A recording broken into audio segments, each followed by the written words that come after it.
Thank you guys for being here. We're excited to be hosting this panel today. We are Ozark Fibershed, and Ozark Fibershed is an affiliate of Fibershed, which is a national organization promoting regional fiber systems. So we're working on doing that here in the Ozarks. We have a directory to help people connect with one another and a calendar so people can find cool events like this. If you're interested in that type of thing, we've got postcards up here y'all can grab or check out after the panel. But with that, we'll get started. So the title of the panel is The Value of Craft in Modernity. Kind of self-explanatory. We're thinking about why, even with technological innovation and advances, why is craft still important? Why are we still doing this? And that's what everyone is here to talk about today. I am Abby Hollis. I'm from Fayetteville. I live in Prairie Grove now. I'm a spinner and weaver, and I'm on the board here at Folkways. So I guess that's my intro. Lindi, you want to do your intro, and then we'll hand it over to our panelists. Sure. Hey guys, thanks for coming. I'm Lindy Phillips. I'm the co-founder of Ozark Fibershed with Abby, and I'm a sheep producer. I raise wool sheep and produce grass-fed, grass-finished lamb in Lincoln, and we raise all wool breeds. And I'm also a professional sheep shearer, and our shearing company is called Heft Shearing. Abby is part of that at times as well, so all the time. I forget all my titles. She's got so many titles. Yep. Okay. Great. Okay, so for our panelists, I'd love for y'all to introduce yourselves with your name, where you're from, however you define being from a place, and what your craft is, however you define craft, which we'll talk about in a minute. But for now, just the basics. And y'all have mics, so yeah. Lindsay, you can start us off. Hello, everyone. My name is Lindsay. I'm from Magnolia, Arkansas, but I've been in Fayetteville for about 8 years. And I'm a graphic designer in Fayetteville, but my craft is knitting and crochet.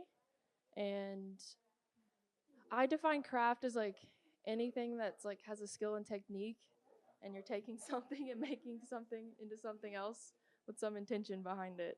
But yeah. Hello, everyone. I'm Bryce Arroyos. I'm from Fayetteville. I like to repurpose old fabrics, old quilt tops, old feed sacks, give them new life. Are we defining craft right now, or is Not that yet. not yet? Okay. Soon. Okay. That's okay. That's okay. I'm Jared Phillips. I'm Lindy's husband, and I live with her in outside Prairie Grove in Lincoln. We're farmers. Yeah, I'm a multi-generation Ozarker. I don't really know what else you want me to say, Abby. You're doing. That's great. Okay, I'm done. You got your own. Yes.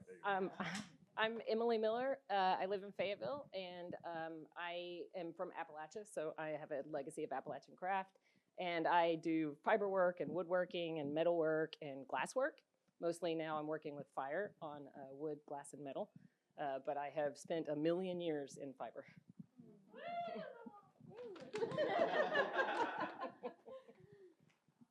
Thank you, everybody. Okay, so now is your moment, Bryce. We want to start by asking y'all how you personally define craft. Why don't you get us started? It's a forever changing act. Craft. It's something that anchors you down. It's something you're willing to sacrifice for because it gives you meaning, connection, sense of evolving with the purpose. Um, that's basically mine in a nutshell. I already kind of gave mine. But yeah, to me, craft, like, I think about it, what it means to craft something. 'Cause I studied like fine art in school.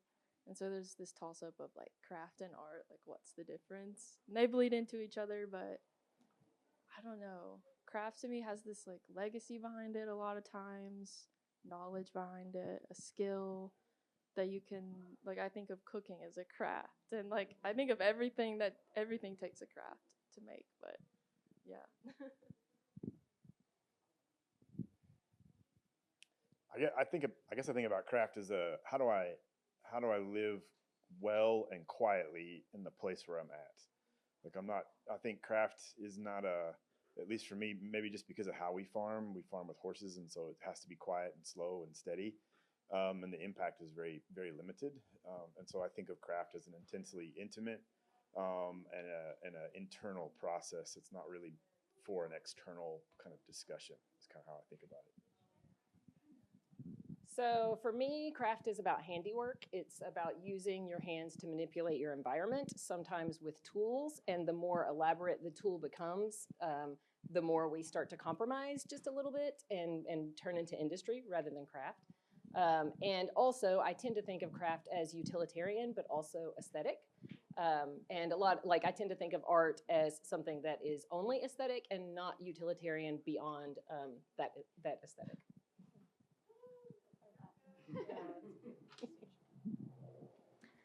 It's not standard for a moderator to answer your question, but I feel compelled. For me, I think about craft, I think maybe similar to you, Lindsey, as kind of an attitude of how I do a thing. Like, I think it's possible for two people to be physically doing the same thing and one of them to be doing it as a craft and another one to not be doing it as a craft, right? Like, some of these things can be very mechanical and repetitive, but when you have this like perspective on it that you're trying to hone that skill and you're doing it with this certain intention that's even greater than, maybe not greater than, but in conjunction with the physical thing that you're making, I think that's a big part of it for me.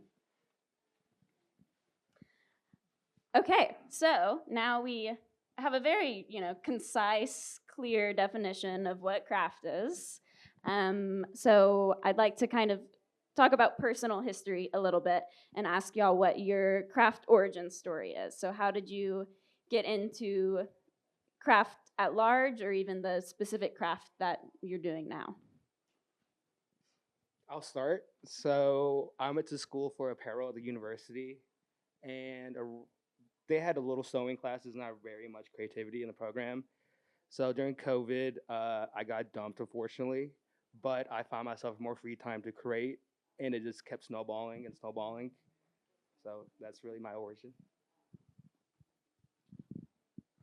For me, it started, I feel like, when I was really young. I grew up kind of out in the country with my grandmother all the time, and we were always doing arts and crafts.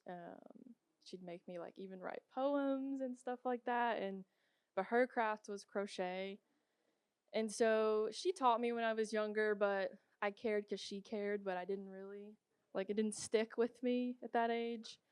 And then over like quarantine also for me, I found myself like craving something to do with my hands. I studied computer science and graphic design in school, so my laptop was like I was always on it, and I was at home always on it for school. So I started to crochet, and then it snowballed, and then like a year later, I learned how to knit, and I've just been obsessed with it ever since.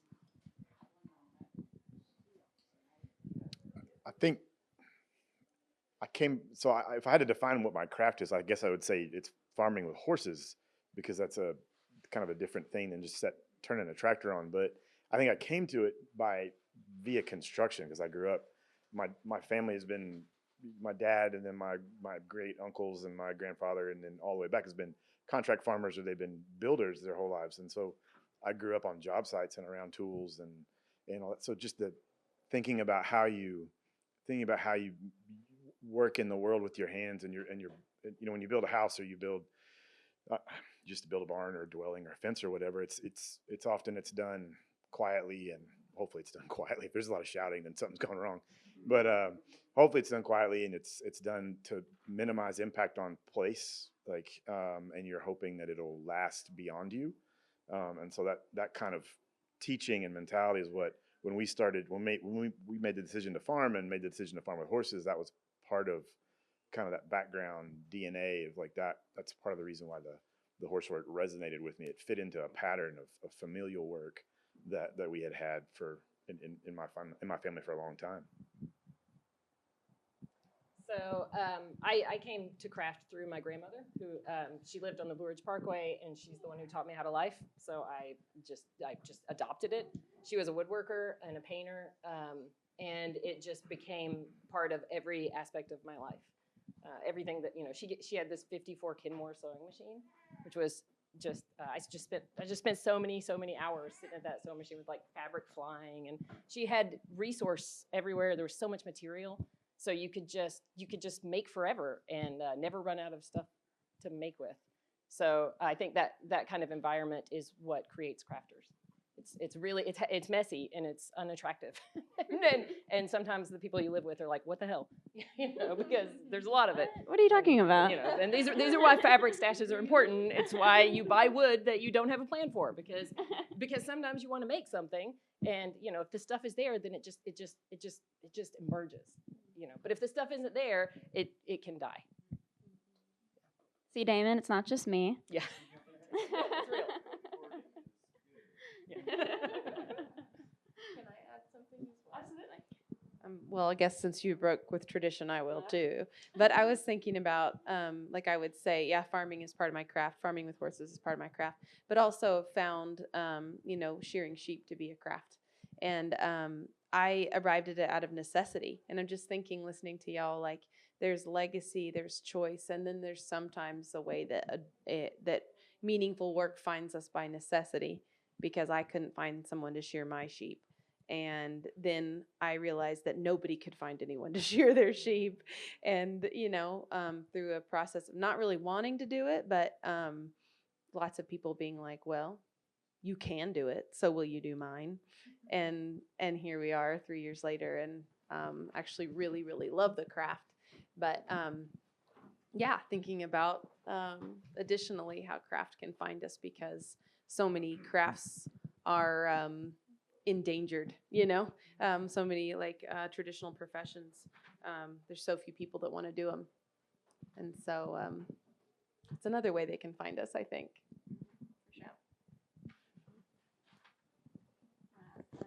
Oh, yeah, I guess. Good idea.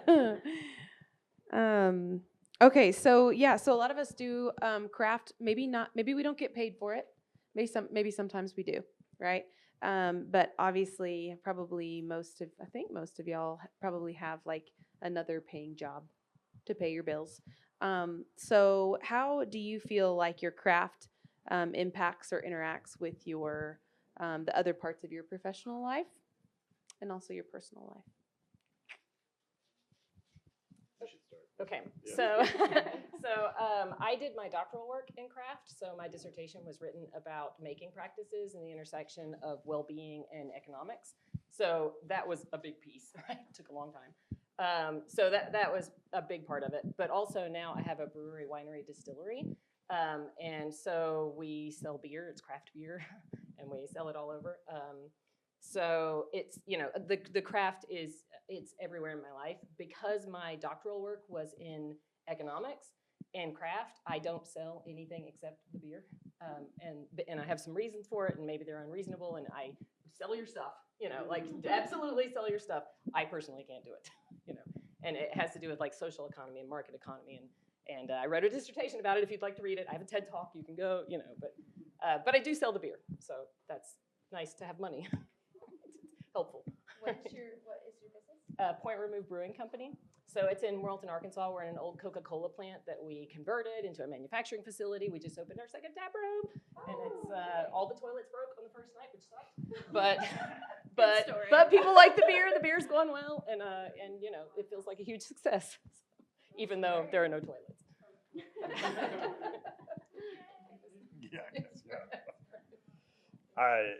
So when I'm not on the farm, I'm a historian at the university, and so I teach on ag history, rural history, and Ozarks history.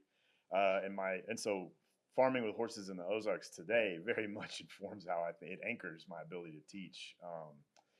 Because I think I see them as two sides of the same coin. I don't think of history as a dead thing. I try to talk to my students there a lot about this idea of applied history. Like how do we take what was good at a certain time and move it forward into this current moment? And so I think from if we want to start talking about things like climate change and ecological responsibility and community connectedness, then there's a strong argument to be made from history in our home, history in the mountains here, between here and our farm, that farming with horses is while a harder job, a better way to enable community well-being. Because again, my understanding of craft is of a thing it's done in isolation. For me, like a lot of the work that Lindi and I will do on the farm, if anybody is around, it's her or I. We don't have anybody else around to see the work done, to see the process done, except maybe at the end of the day. If you're coming through Prairie Grove in the summer, at the end of the day, you might see me at the one stop filling the truck up with diesel, and I'm sweaty and I've got horses, but that'd be the only evidence that I had worked that day in my craft. Unless you went to the hayfield where I'd been cutting hay or doing whatever. And those two, like I can translate, or I can try to translate those experiences into my classroom. And when my students ask me questions, I can bring them with me into the field when I'm working, and to help me think through why it is I've made this decision, why it is we've made this decision, and where that line, like kind of where that discussion or discourse can happen between the work of the countryside and the work of town, I guess, if that makes sense. That's kind of how I think about it. What was the question again? He was painting a beautiful Yes, picture. well, I didn't say it very concisely. How has or does craft impact or interact with your personal and or professional life? I didn't talk about personal life. Craft is sometimes the last thing I'm thinking about, or the only thing I'm thinking about. It's either dry, like a dry creek. It's either dry or flowing at others. So now I'm trying to find balance in between personal and professional life, which You let me know what that looks like. I'm still figuring it out. So yeah, that's basically what I'm trying to do right now. For me, I feel like knitting and crocheting has mainly impacted my personal life and like my overall well-being.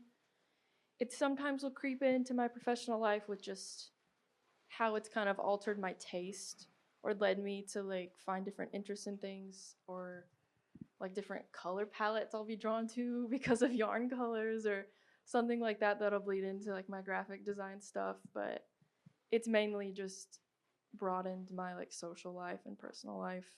So many like more friends and connections around Fayetteville. It feels like a tighter knit community to me now, I think partially, since I started knitting and crocheting. And it's such a monotonous thing. It's helped me relax and get off my phone, which has been amazing. But yeah. If you just repeat that last line for emphasis. Yeah, I found that craft is really helpful in building that community. Like we have a craft club that everyone's invited to all the time, every Monday, kind of every Monday. But yeah, it's like the perfect amount of focus required to kind of drop your guard and not feel this pressure of like, I need to be talking to someone, or I need to be like, you know, putting on anything. Like if you just want to sit there and do your thing, that's cool. But also it's a lot of it is monotonous enough that when something comes up or you have something to say or to share, it creates a really like comfortable environment for that. Yeah, so that's a little of my personal life intersection. I'll save the professional for another day. So our next question, I want to throw one in here. I've heard a lot of craftspeople or people who know craftspeople say about others who are doing crafts, like they can never sit still. Like they always need to be doing something with their hands. This was mentioned in our tribute to Eleanor Lux yesterday. Her daughter mentioned that she was always doing something with her hands, couldn't sit still, always making something, and that kind of became like almost a motivation to keep making stuff, doing something, practicing her craft. I'm curious if that resonates with y'all or not. I'll go first. It sort of ebbs and flows for me, but it depends. Sometimes I'll have a knit project that takes so long, or I'll have a deadline for it. I'm like crunching, and I'm like, I need to stop for a second. And so I won't. I'll just relax. I won't knit. I won't crochet for like a week or so. And I'll just do something else. But I feel like I can sit and not, but that's just me. So I like to play with my hands a lot. I suffer, I forgot what the name of it is, but I pull my hair out just from playing with it too much. And It's called trichotillomania. so 50 Cent it word is. clever. Yeah, that was impressive. Bonus points for Yeah, Lindsay. so craft just helped me just with my hands, just not play with my hair, just because my mom gave me beautiful hair. If you can't see, so. I found the opposite to be true. I feel like now that I've gotten into fiber arts and I've identified that as something that like helps ground me, now I like mess with my hair all the time. So be warned. Luscious fiber. Yeah, I'm like I need to apply this. I don't know. I'm probably, you would probably be a better judge of this. I'm probably always in motion, or like want to be in motion all the time. Yeah. Huh? Yeah. Yeah. Like, I mean, some of it's just because I think it's just how I am, how I'm wired, but some of it's, I mean, if any of y'all have been around farms or farmers or like that kind of like traditional life, like there's just always something that needs to be done, and there's usually like 9 things that need doing at one time, and so you feel like you're letting yourself down, or letting your farm down, or letting your neighbors down, or like, you know, if the fence has gone down, then it's not just you that it's impacting, right? It's the people next door to you, and so There's thistleheads in the field yeah, that blow into the next yeah, pasture. and you're going to hear about it next time Yeah. you go into town, and so there's that element of, but I think some of it is the busy anxiousness of trying to keep doing things and stay in motion, or not lose an adeptness or fluency with what you're doing. But some of it, I think, is also the consciousness of, maybe subconsciousness of, trying to figure out how you like take an active role in homemaking, right? That the economies of homemaking are complicated and nuanced, but I think that the drive to keep moving is I think a symptom of that, maybe, or an outgrowth of that. Do you, Jared, find those, like, in a lot of professions, we kind of have these made up deadlines, right? Not made up, like they exist for a reason, but they are that way because someone decided for them to be that way. Whereas in farming and homemaking, even there are these like real deadlines, like related to place. Do you find that to be something that's like freeing, or more of a like a pressure The thing? made-up deadline or the real deadline? No, the real deadline. Like Oh. knowing, like today I've got to do this on the farm, or it's not gonna work. It depends on the day Uh-huh. and the job. I would, like, some days it's freeing because then you know you can set it down and it's done for the season, right? Like some of that's that seasonal work. So like when that last hay bale goes on the barn, I know, like, okay, I love that work, but I'm also, by the time that one goes in, I'm done. Like I can rest from that work, and the work changes. And some of it's like the realization that this has to get done in a certain time period, and there's no physical way that it will get done. You know, which is going to be true with what you do as well. All of it, really. And so that then there's that sort of like, well, I saw this documentary once where this old timer was talking why he likes farming, and he's saying, like, at the end of the day, he's his own boss, and so all of the decisions are his fault or are his successes.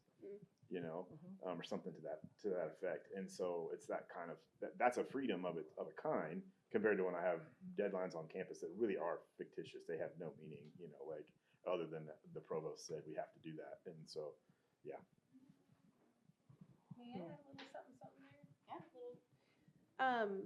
Yeah, I'm just thinking as you say that, like, there is such a, for a lot of crafts, this isn't true for everybody, Right. but it introduces a seasonality to your life that I think that modern humans are really, really, really lacking.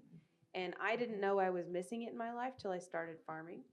And then once I realized that it's like slowly, you know, my life got sunk in, you know, into the rhythm of seasons, and it turned on the fulcrum of the seasons of the year. I realized how much more anchored in place I felt, and how I felt like I could look at people around me who did not, there was no component of seasonality to their life, and suddenly they looked a little adrift to me, like, where's our anchor here, you know? But I'm just thinking down the line, probably most of you, craft has brought an element of seasonality to your life. You do a certain kind of work a certain part of the year that you may not do other times of the year.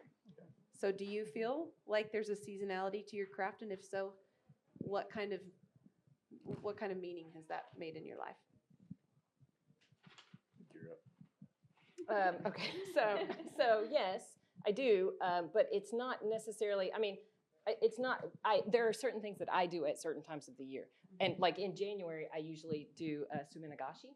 It's because it's like where you float inks on like a methyl cellulose, and then you dip like you can do wool. Or wool doesn't work well, but it's protein fibers, so you do like leather and silk and wool, and and it takes like a month to do it, and it's kind of a huge pain. So like you only do it once a year, and so there's that. But I think that's not necessarily seasonally related, except that it's cold outside. My wood shop is not heated and cooled, so that made more of a difference when, I now like the desire to be there is bigger than the I can overcome the temperature, but you have to do it in different ways. So yeah, there's definitely seasonality to it. And with regard to the hands, like I really can't think unless my hands are moving.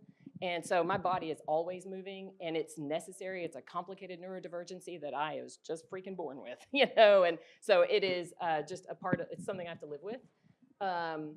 And I think a lot about the evolution of the neocortex and how our brains evolved in conjunction with these nerve endings that are, huge amounts of our nerve endings are in our hands, our feet, our genitals, and our facial features. That's where they all go. And there's a neural network that's happening. And when you're moving your hands, it works better together, and you get the right neurochemicals, which make it okay for you to be alive and feel good about being alive. There's a lot of research around that effort-driven reward circuit and the behavioral activation network, and these are really, really important things. So, I really think that this work is just so important, especially in a time when people are having more depression and anxiety and issues. I think there's a reason for that, and it's because we're not moving our hands to manipulate our environment enough. Yes, really important. It's almost like humans were supposed to do things with their Evolution. hands. It's evolution. Yes, it's really important. Call me crazy though. Do y'all feel like seasonality has had an impact on your work, Lindsey and Bryce? A little bit, just because I use different fibers during different times of the year. Not limited to that, don't have to, but it feels nice to do that and go with the seasons with what I'm knitting. And this is kind of slightly off topic, but it's bled into just like, I guess, more acknowledging the fibers of my own clothes during the different seasons of the year instead of just like buying a jacket. What's the jacket made of? Why is it made of that? Why does that work for this time of year? Just more knowledge has come from that related to the seasons from working with fibers. But yeah. I think seasonality has come a lot into my work. Like Lindy said, if you don't have it and you're just on go all the time, it's like you're a zombie. You're not really functioning as best as you can compared to when like you have seasons off. As I like my summer, spring, I'm not trying to create. I'm just trying to go live life, go do whatever. Compared to the winter when I'm trying to just hermit away in my studio and just work. I think as craftspeople, there's like, whether you intend for this to happen or not, you come to have this like, material connection to the world. And also a big part of craft, I think, is accepting limitations of materials by learning about them. And when you accept that you have to accept limitations, which so often in other parts of our world we've like grown past them, right? Like innovated past our limitations, which sometimes is good, sometimes is creates other problems. But in craft, you're like acknowledging these limitations, acknowledging what the material world has to offer, and that's like a big part of those seasons too. So I think even if it's not literally affecting your work, in having that relationship to materials and to the world, it kind of affects who you are as a human. Personally. Limitations are a big deal, I think. Like, I don't know. We live in a world that tells us that there's no such thing as limitations, and I think that maybe at a philosophical level, sure, that's true. But I think when you get down to the nuts and bolts of life, just don't find that to be true, both as a farmer and as a historian. Like when I look back at the past, anytime we've assumed that we have no limitations, we generally find ourselves at a societal level amount of trouble. And I think when you zip that down onto the scale of a town or a farm or a valley or a creek, or you're wearing a Save the Buffalo shirt on the buffalo, like as soon as we assume there are no limitations, we end up with all kinds of problems. And I think it's sort of a false gospel, if you will, like that tells us that we can do whatever we want, however we want, whenever we want. But seasonality and the accepting of limitations that nature demands of us, that ecology demands of us, if we will be quiet and listen for a hot minute, lets us sort of take a deep breath and step back, and then that, I think, gives the space for the craft to flourish, right? Like it lets you be able to think in almost like a beta wave, like think slowly as opposed to thinking quick. Would you say that limitations make you more creative in a way? Make you? That's a great question. They have to make you. You know what I mean? I think one of the biggest limitations I feel is when I have a really beautiful piece of leather or fabric, or like having a huge canvas, just taking that step and trying to use that material. It's like breaks your heart a little bit. And like, that's why you need more. You need a lot of that really, really gorgeous stuff so that you can make things with it, because it feels so precious and it's so hard to cut. Yeah, I think it does make you be more creative. Like I know, because the problems that I think about are like, we got the horses harnessed and we're gonna go cut some hay, or we're gonna go plow a field or do whatever. And so then I'm thinking like how do I have limitations of energy and time and weather and whatever, and so I have to be at the one time very efficient on the one hand, but also very inefficient on the other hand. And because I have to think through the correct way to enter into the field and do the work well to set me up to do the rest of the work that has to follow. And if I just hit it and go willy-nilly, then I'll set myself up for failure. But I also have to hit it hard because I know that I'm working against time and weather, right? And so it makes me you have to think on your feet, not think fast, but think on your feet. Yeah. I don't know, what about you guys? I found like this is kind of more relating to, I guess, art and design stuff I've done in school. I like when there are limits and guides, and then I want to try to really know those, and then how can I work with that, versus when someone is just like, make something, or I'm given like, just knit me something. I'm like, I need to give me something to work with so I can like make branches off from that or work within it. And that's when I feel like I'm really having to think and problem solve and be creative, is when I do have some guides there. It's more fun to me for some reason to have those guides. No, I would agree, because it's like they give you a box, and then within that box you can go color outside the box. Mm-hmm. You know what I mean? Mm-hmm. Yeah, Beethoven or John Coltrane had to learn the form before they could break the form, right? Yeah. Wendell Berry talks about the spaciousness of limits.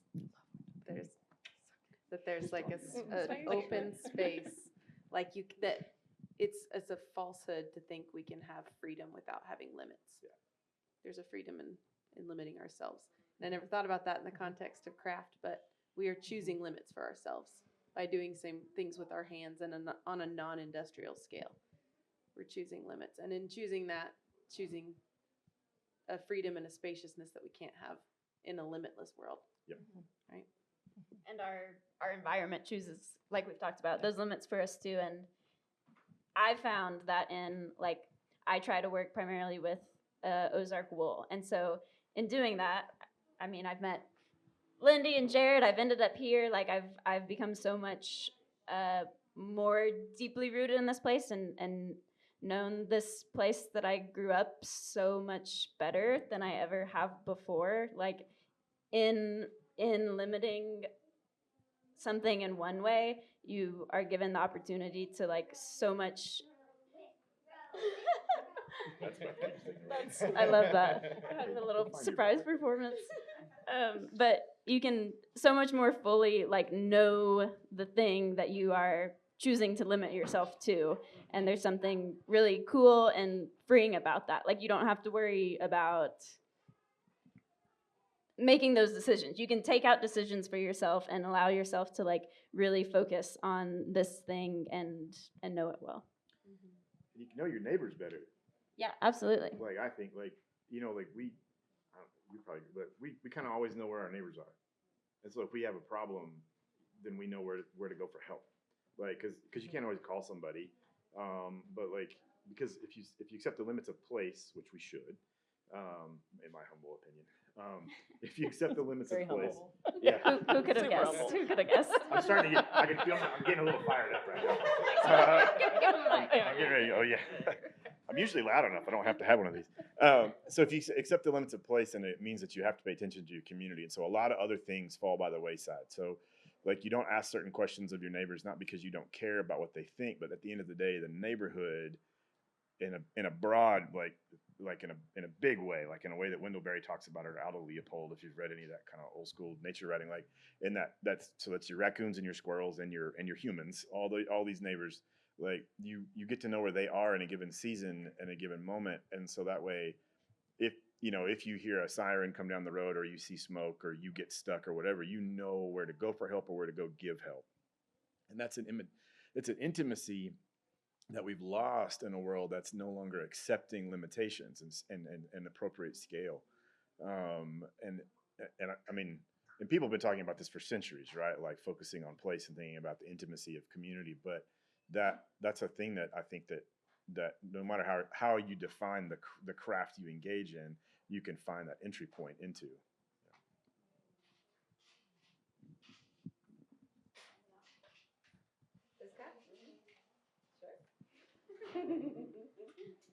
Well, to mention Wendell Berry for the 40th time today. You can never do it too much. This time was planned. It was the only planned time, but if I talk long enough, he's gonna come up.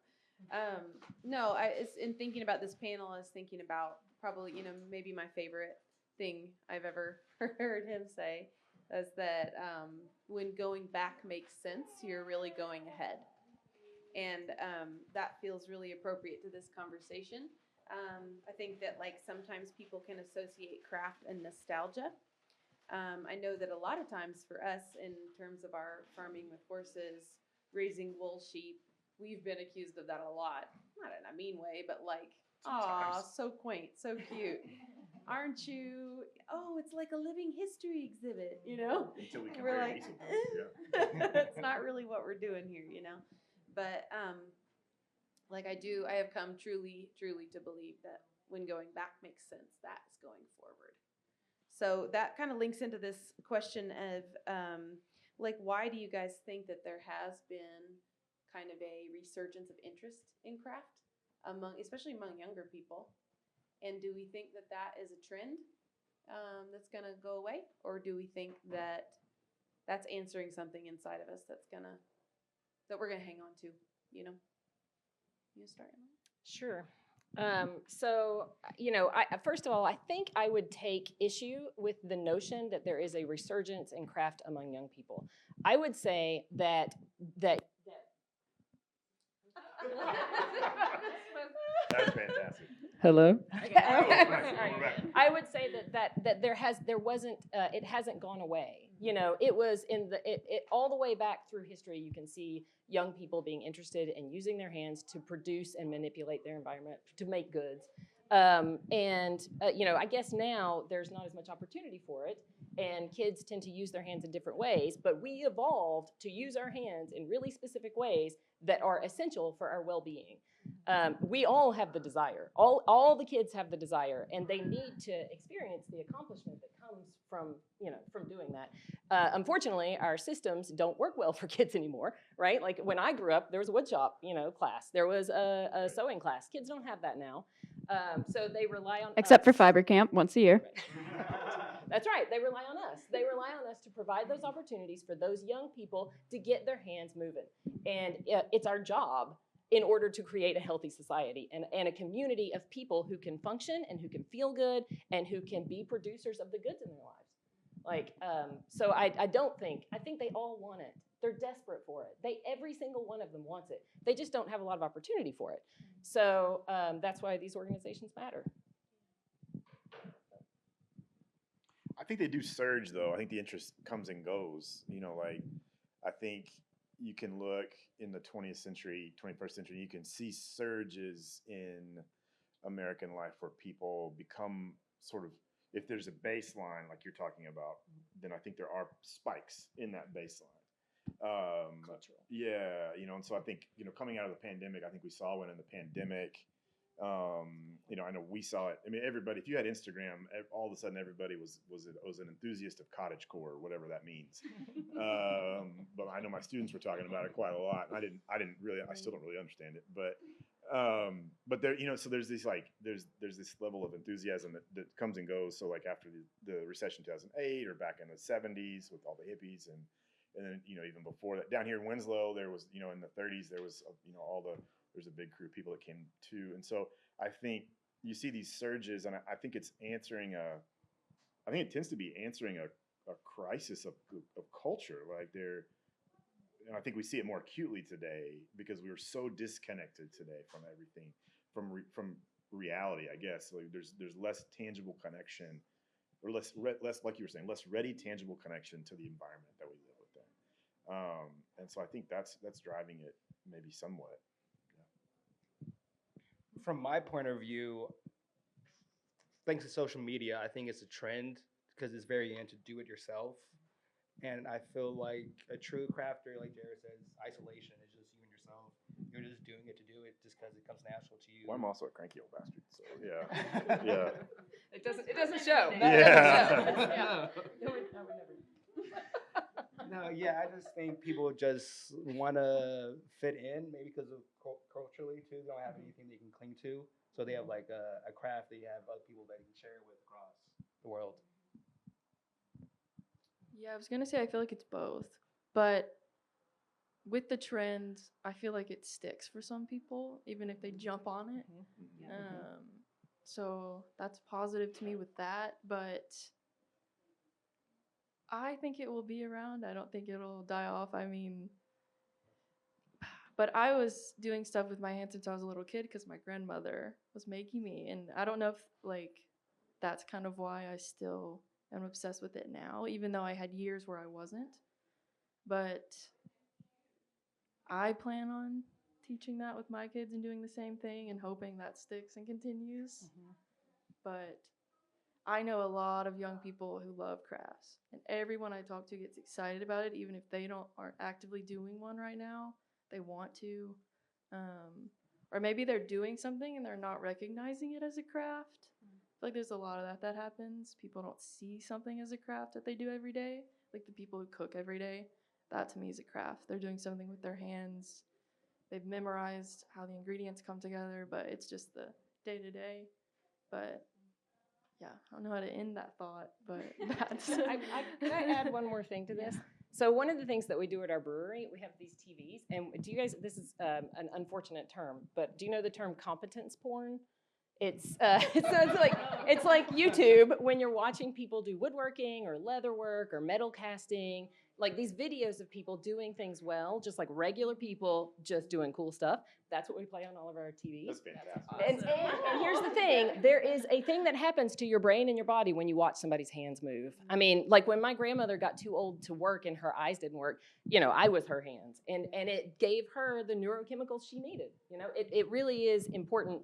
Like, and we tend to denigrate social media, but it's freaking amazing, and it can be an incredibly powerful tool. I mean, YouTube, there's nothing you can't learn on YouTube. It's so young people have this resource available to them that we did not have, right? And that's freaking awesome. Yeah, I think all I would say on that is I worry about limitations of it because, yeah, you're a limitations guy. I am. Yeah, no, I am. Yeah, that's cool.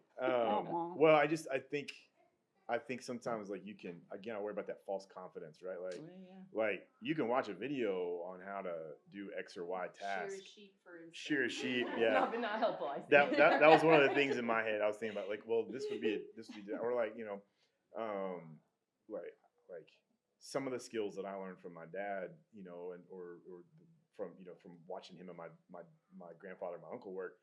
best that I learned them that way than off of a video, because I had somebody there to smack me and say, stop doing it that way. You're going to hurt yourself. Yeah. You know, hold the damn line.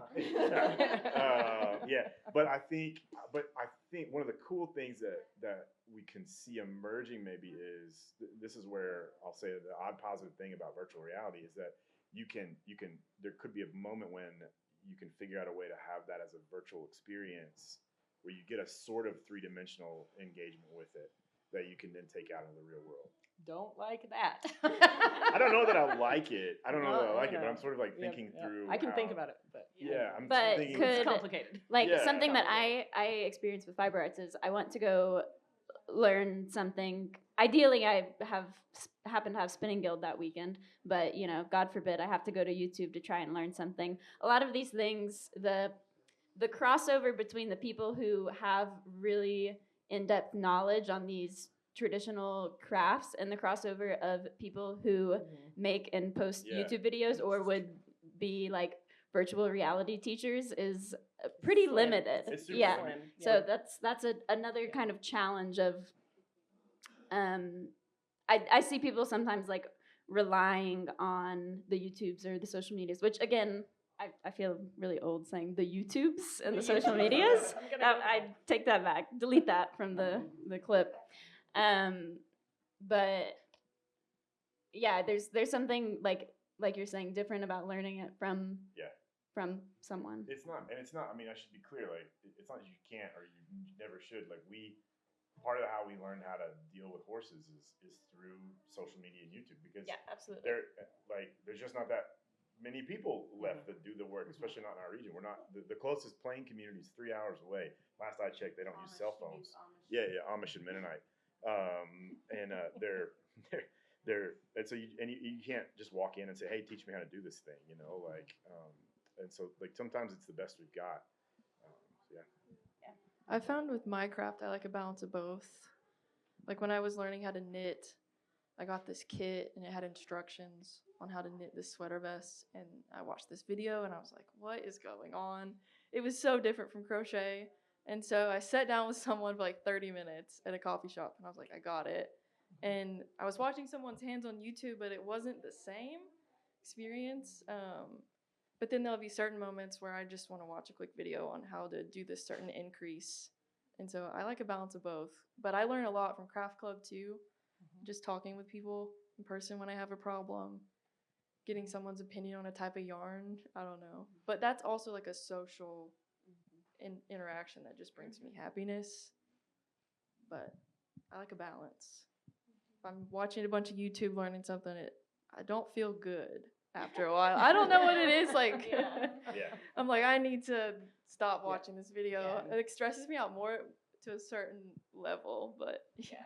They're all folk practices, right? And folks, it's supposed to be an informal information exchange. Like, we over the years we settled into we have that broader kind of national, like there's a national social media network for draft horse farmers, believe it or not.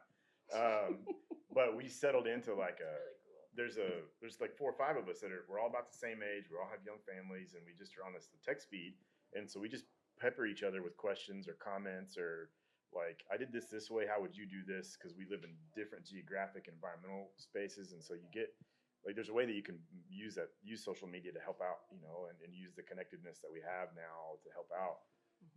That can sit in between that in between space you're kind of talking about.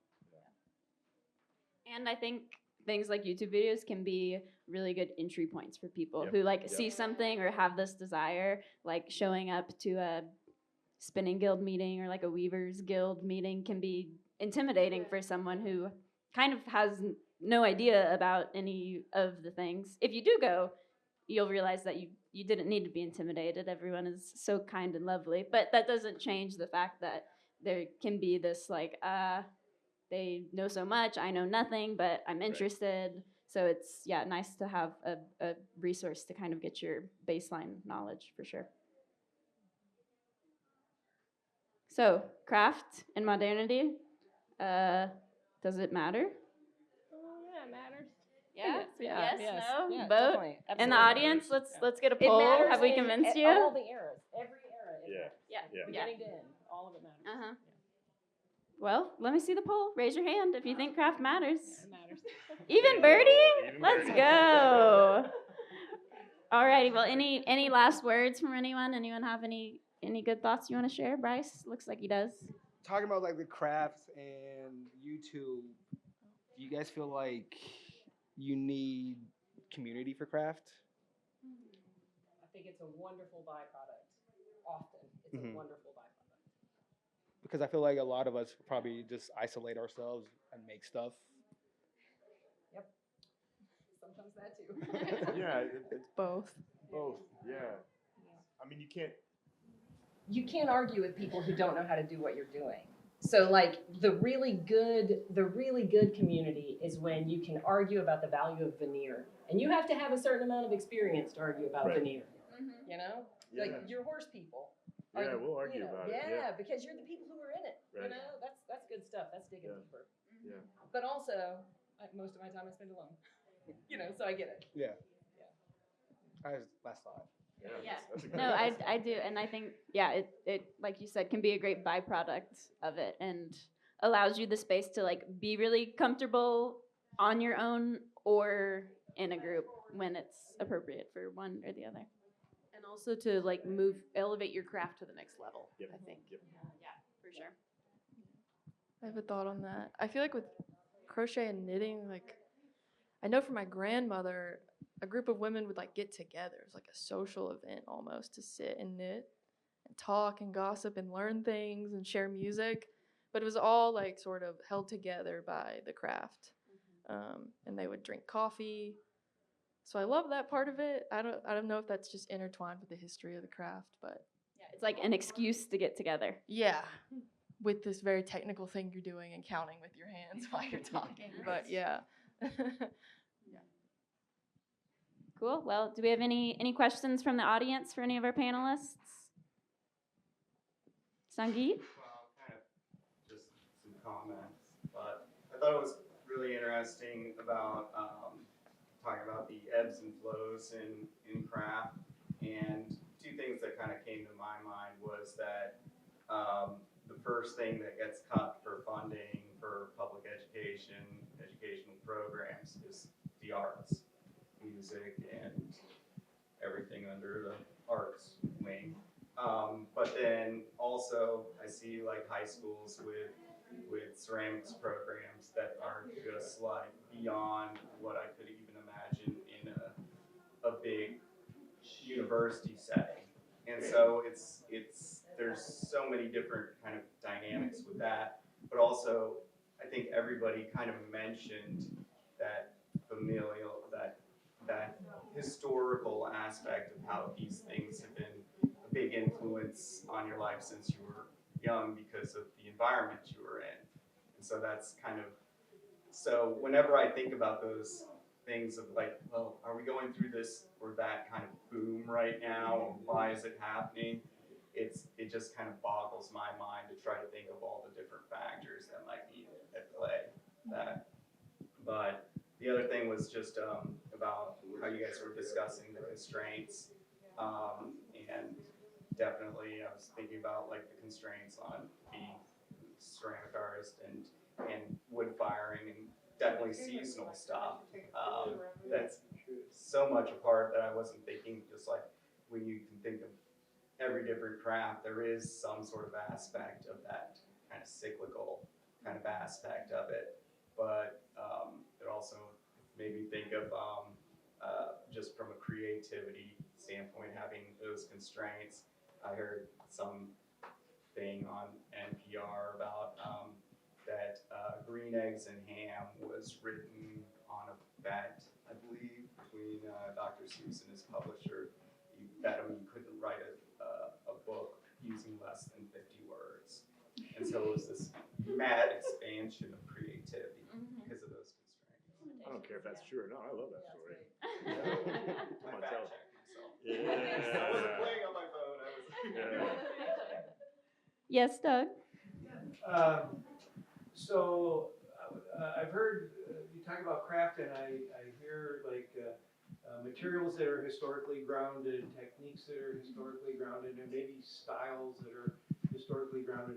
And so what I'm wondering is in whatever medium you use, if you've ever seen a piece or seen a piece by an artist and you looked at it and you went, wow, I never would have thought of that in my entire life. Some really mind-blowing thing, whether it's the technique, the form, the whatever. And I'm wondering if any of you have had experiences like that. So I know exactly what you're talking about. And I look at a lot of people's work, and often I find myself walking through and saying, no, no, no, I am not interested in that. It doesn't look new. And I feel terrible about it. I know that, they put effort into it and it's wonderful, but also and then you see the one that's just in that space of you have enough information and it just takes you one step further than you were a second before, and it is the most exciting thing in the world. It is so fantastic. And honestly, sometimes that's Instagram. Sometimes that's where it happens. You just see it and your whole body reacts, and I love it. I'll probably have a different answer, I think, because I don't make artistic things necessarily, but I think a lot about the beauty of old machinery, and I wonder a lot why we don't still make the machines the way we used to. Because for the work that we do, a lot of the machines I work on are 100 years old, and they were built with limits in mind because the motive power was horses or cattle, and there's a certain elegance that has to be thought about, or that ends up being thought about when you're creating machines in that fashion. That if you can just build a bigger engine, it doesn't matter. Brute force is not beautiful, right? But thinking about how you create a machine that does elegant work simply is a really beautiful thing. And so I see that in the machinery that we use and in some of the machinery that the Amish and Mennonite community is making today to keep these traditions alive. They have a different reason for doing it, but yeah, I see that there, I guess. Yeah. I agree with Jared. Same thing with old sewing machines, like old chain stitch machines that you can't find anywhere anymore unless you refurbish it yourself. It's just they made it and they figured it out, but no one wanted to pick it up and continue it. Yeah. I have moments like that a lot. I think it's just where I'm at in my craft with knitting and crocheting. More so with knitting. I know a lot, but there's so much. So many different ways to knit the 2 different stitches. And so I'll see something, I'm like, wow. Or just the people who are at a point where they need no resources at all. And it's just knit this type of sweater with this ribbing, and they just know how to do it for that size with the numbers and the stitches and what size needle to use just from their head. So I have moments like that all the time, but it keeps me going and wanting to learn more about it. But yeah.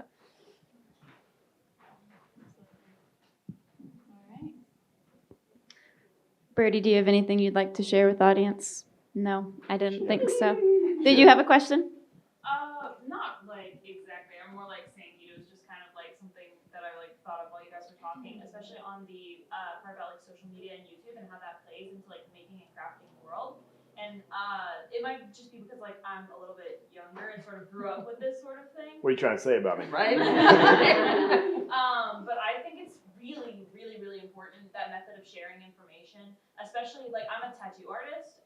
That's my craft, my trade, and I totally got into it because of social media.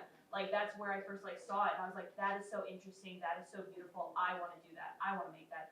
And now that I actually have gone through my apprenticeship and training, and I've learned the way that you're supposed to, social media still really helps me in learning other styles and other methods of tattooing and other oh, this person pulls their lines this way. That's really interesting. I want to try that. And I think that it's a really, really important way to help people get into crafts that are a little less accessible. And I just think it's really, really important. Really cool. Mm-hmm. Yeah.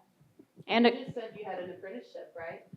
Yeah. For you, it's a both and. Yeah, I did definitely do both. And I've actually gotten a few friends of mine into doing tattoos and becoming tattoo artists. I have a friend who's just starting her apprenticeship, and I got her into it. And YouTube and especially Instagram actually were such vital resources for her for learning just some of the basic things or interesting types of tattooing and learning what she likes and how she can do that, which is just really cool. Mm-hmm. Yeah, for sure. Love it.